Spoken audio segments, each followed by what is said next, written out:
तो ये है part 2 chapter 2 cell the building blocks of life का।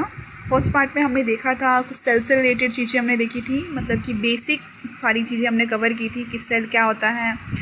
फिर सेल सबसे पहले किसने डिस्कवर किया था, रॉबर्ट हुक के बारे में हमने देखा था। फिर उसके बाद हमने न्यूक्लियस, साइटोप्लाज्म, ये सारी चीज़ें हमने डिस्कस की थी।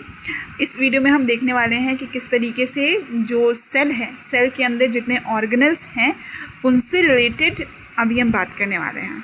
सो let's start. Important cell organelles, इसमें सबसे पहले आता है हमारे पास mitochondria. Mitochondria produce ATP through cellular respiration. Cellular respiration के थ्रू एटीपी बनाता है कौन? माइटोकॉन्ड्रिया, जिस वजह से इसे power house of the cell कहा जाता है। पावर हाउस क्यों कहा जाता है? क्योंकि ये हमें एनर्जी देने में बहुत इंपॉर्टेंट रोल प्ले करता है। एटीपी जो है वो एनर्जी देने में इंपॉर्टेंट रोल प्ले करता है। सेकेंड है हमारे पास एंडोप्लाज्मिक रेटिकुलम। एंडोप्लाज्मिक रेटिकुलम दो तरीके के होते हैं, रफ एंडोप्लाज्मिक रेटिकुलम और स्मूथ एंडोप्लाज्मिक रेटिकुलम। जो रफ एंडोप्लाज्मिक रेटिकुलम है उसके पास राइबोसोम होते हैं and is involve in protein synthesis. Ribosome जो है इसका इंपॉर्टेंट फंक्शन होता है प्रोटीन सिंथेसिस करना, यानी कि प्रोटीन को बनाना राइबोसोम का काम होता है। और राइबोसोम जो है वो एंडोप्लाज्मिक रेटिकुलम के साथ जुड़ा हुआ रहता है, जिस वजह से हम इसे एक एंडोप्लाज्मिक रेटिकुलम का पार्ट मानते हैं, टाइप मानते हैं। ठीक है, तो सबसे पहला हो गया RER यानी कि रफ एंडोप्लाज्मिक रेटिकुलम। दूसरा आता है हमारे पास SER यानी कि स्मूथ एंडोप्लाज्मिक रेटिकुलम। अब स्मूथ एंडोप्लाज्मिक रेटिकुलम का क्या काम है? स्मूथ एंडोप्लाज्मिक रेटिकुलम जो है वो इन्वॉल्व होता है लिपिड सिंथेसिस में और अदर फंक्शनिंग में। मतलब कि बेसिक काम जो है स्मूथ एंडोप्लाज्मिक रेटिकुलम का वो है लिपिड सिंथेसिस करना, और रफ एंडोप्लाज्मिक रेटिकुलम का काम है राइबोसोम को सिंथेसिस करना।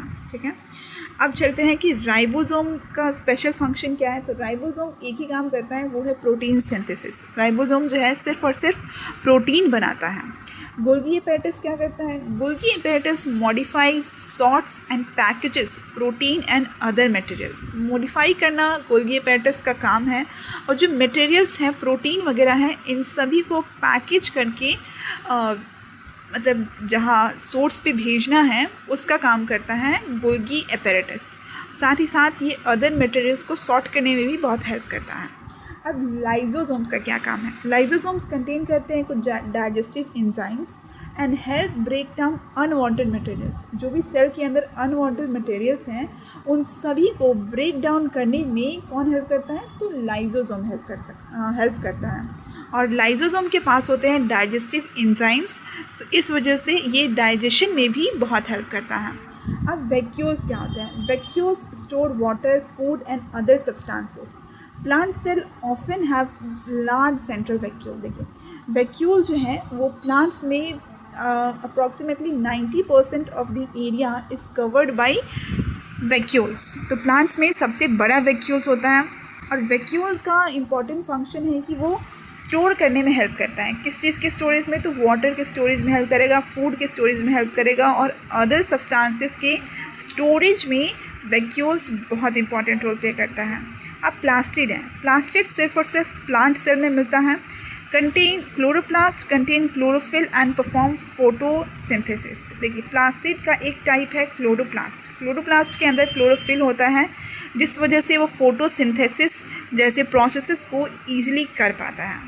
अब सेंट्रोसोम या फिर centriole associated with cell division in animal cell. Animal cell में जो सेल का डिवीजन होता है वो सेंट्रोसोम की हेल्प से होता है, सेंट्रियोल की हेल्प से होता है। ठीक है, प्लांट सेल और एनिमल सेल ये दो इम्पॉर्टेंट ऐसे सेल्स हैं जो हम क्लास 6, 7, 8 में भी पढ़े हुए हैं। इसमें थोड़ा डिटेल में देखना है। और देखिए, प्लांट सेल और एनिमल सेल का क्वेश्चन कैसे पूछता है एग्जाम में, तो इसका डिफरेंस पूछ सकता है, सबसे पहला पॉइंट। दूसरा पॉइंट की वेल लेवल्ड डायग्राम आपको बनाने के लिए आ सकता है। तो प्लांट सेल और एनिमल सेल का वेल लेवल्ड डायग्राम जो है, मैंने एक शॉर्ट वीडियो बनाया है, मतलब शॉर्ट्स के फॉर्म में आपके सामने मेरे चैनल पे प्रेजेंट है। तो आप जाइए चैनल के पेज पे विज़िट करिए, वहाँ पे आपको शॉर्ट वीडियो के फॉर्म में सारे इंपॉर्टेंट डायग्राम्स जो भी इस चैप्टर से रिलेटेड है वो सब मैंने वहाँ प्रोवाइड किया है। तो प्लांट सेल और एनिमल सेल आप अच्छी तरीके से वहाँ जाकर के देख सकते हैं। वेल लेवल डायग्राम है, एक एक चीज़ उसमें मैंशनड है, so please go and watch it. तो प्लांट सेल और एनिमल सेल की बात करते हैं। Plant generally have a cell wall, plant के पास सेल वॉल होता है, प्लास्टिड होता है एंड लार्ज सेंट्रल वैक्यूल्स। ये 3 पॉइंट जो है प्लांट सेल में, अगर आप डिफ्रेंशिएट कर रहे हैं प्लांट सेल और एनिमल सेल में, तो ये 3 पॉइंट्स होने बहुत ज़रूरी है, सेल वॉल, प्लास्टिड और लार्ज सेंट्रल वैक्यूल। अब देखिए एनिमल सेल है, animal cell do not have cell wall, animal cell में सेल वॉल नहीं होता है और प्लास्टिड भी नहीं होता है and usually have smaller vacuoles. NCERT में कभी कभी लिख देता है, आप 11th की भी एनसीईआरटी फर्दर देखेंगे तो उसमें भी आपको मिलेगा वेरी स्मॉल वैक्यूल। तो एनिमल सेल में सेल वॉल नहीं होता है, प्लास्टिड नहीं होता है और यूजुअली अगर होता भी है तो वैक्यूल छोटा सा होता है। तो ये तो 3 मेजर डिफरेंस हो गए प्लांट सेल और एनिमल सेल में।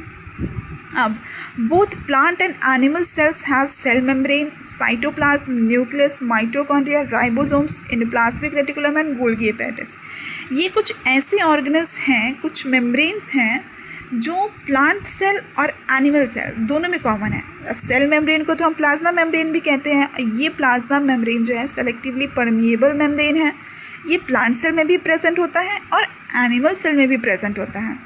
साइटोप्लाज्म, न्यूक्लियस, माइटोकॉन्ड्रिया, राइबोसोम्स, ये सारे ऐसे ऑर्गेनल्स हैं जो प्लांट सेल में भी प्रेजेंट होते हैं और एनिमल सेल में भी प्रेजेंट होते हैं। अब आगे चलते हैं। डिफ्यूजन क्या होता है? Diffusion is the movement of particles from a region of higher concentration to the region of lower concentration. Bio के हिसाब से, बायोलॉजी में जब हम डिफ्यूजन पढ़ते हैं तो यहाँ पे कंसंट्रेशन का जो मैटर है वो आ जाता है। मतलब डिफ्यूजन उसे कहते हैं जब हम पार्टिकल्स का मूवमेंट कराते हैं एक रीजन से दूसरे रीजन में। तो रीजन कैसा होगा? Higher concentration region to lower concentration region, ठीक है, until they become more evenly distributed. जब तक कि वो अच्छी तरीके से इवनली डिस्ट्रीब्यूट नहीं हो जाता है, जिस भी प्लेस में हमने डिफ्यूजन का प्रोसेस किया है, मतलब higher concentration to lower concentration, जिस रीजन में हमने ये प्रोसेस किया है उसमें जो पार्टिकल्स हैं वो जब तक इवनली डिस्ट्रीब्यूट नहीं हो जाते हैं ना, यूनिफॉर्मली डिस्ट्रीब्यूट नहीं हो जाते हैं, तब तक हम इसे डिफ्यूज़ कराते रहते हैं। It does not require cellular energy. Diffusion के प्रोसेस को करने के लिए हमें एनर्जी की बिल्कुल आवश्यकता नहीं पड़ती है। अब है ऑस्मोसिस। ऑस्मोसिस क्या होता है? तो osmosis is the movement of water molecules through a selectively permeable membrane from a region of higher water concentration to a region of lower water concentration. Osmosis का सिंपल मीनिंग है कि water molecules का movement कराना, किसके through? तो selectively permeable membrane यानी कि cell membrane के थ्रू। और कैसे कराना? तो region of higher concentration to the region of lower concentration. मतलब ऑस्मोसिस के प्रोसेस में भी डिफ्यूजन का बहुत इंपॉर्टेंट रोल है, ठीक है। In a hypotonic solution a cell tends to gain water. अब देखिए कुछ ऐसे सॉल्यूशंस होते हैं ऑस्मोसिस में, बहुत इंपॉर्टेंट सॉल्यूशंस प्रेजेंट हैं। जैसे कि एक एग्जांपल के तौर पे मैंने यहाँ प्रेजेंट किया हाइपोटोनिक सॉल्यूशन। अब हाइपोटोनिक सॉल्यूशन में क्या है कि hypotonic solution a cell tends to gain water. Hypotonic solution वो होता है जिसमें कि सेल जो है वो वाटर को गेन करता है, यानी कि सेल के अंदर वाटर भरता है, ठीक है। हाइपरटोनिक सॉल्यूशन क्या होता है? It tends to lose water. Hypertonic solution में वाटर का लॉस होता है, लूज़ किया जाता है। And in isotonic solution there is no net movement of water. तो ये 3 ऐसे सॉल्यूशंस हैं जो ऑस्मोसिस के प्रोसेस के थ्रू होते हैं। हाइपरटोनिक मतलब कि आप वाटर को लूज़ करेंगे, हाइपोटोनिक मतलब कि आप वाटर को गेन करेंगे, एंड आइसोटोनिक मतलब कि no net movement of water, water का कोई मूवमेंट नहीं होगा, ठीक है। अब सेल डिवीजन क्या होता है? सेल डिवीजन इस टर्म से पता चल रहा है कि सेल जो है वो डिवाइड होगा, एक पार्ट में हो, 3 पार्ट में हो, कितने भी पार्ट में हो, सेल का बस क्या होगा? डिवीजन होगा, ठीक है। तो cell division is essential for growth. Cell division जो है वो हमारे ग्रोथ के पर्पस से बहुत इंपॉर्टेंट है। सेल डिवीजन रिपेयर करने में हेल्प करता है, रिप्रोडक्शन करने में हेल्प करता है। अब सबसे इम्पॉर्टेंट बात कि ये जो रिप्रोडक्शन का प्रोसेस है सेल डिवीजन में कैसे होता है? तो ये 2 प्रोसेस के थ्रू होता है। एक को कहते हैं हम माइटोसिस और दूसरे को कहते हैं हम मियोसिस। तो माइटोसिस और मियोसिस में मेजर डिफरेंस क्या आता है वो देखिए। Mitosis produce 2 genetically similar daughter cell and is important for growth and repair. Mitosis में ना एक सेल से एक सेल से हमें कितने सेल्स मिलते हैं? 2 सेल्स मिलते हैं जो कि जेनेटिकली सिमिलर होते हैं और ये हमारे ग्रोथ के पर्पस से और रिपेयरिंग के पर्पस से बहुत इंपॉर्टेंट होते हैं। पहला पॉइंट। दूसरा कि मियोसिस क्या होता है। अब मियोसिस देखिए, मियोसिस प्रोड्यूसेस 4 सेल, यानी कि एक होगी सेल, इसको हम मदर सेल कहते हैं। जो सेल डिवाइड करके एक से अधिक सेल बनाता है ना, उसको हम मदर सेल कहते हैं। तो ये मदर सेल डिवाइड होकर के कितना बनाएगा? 4।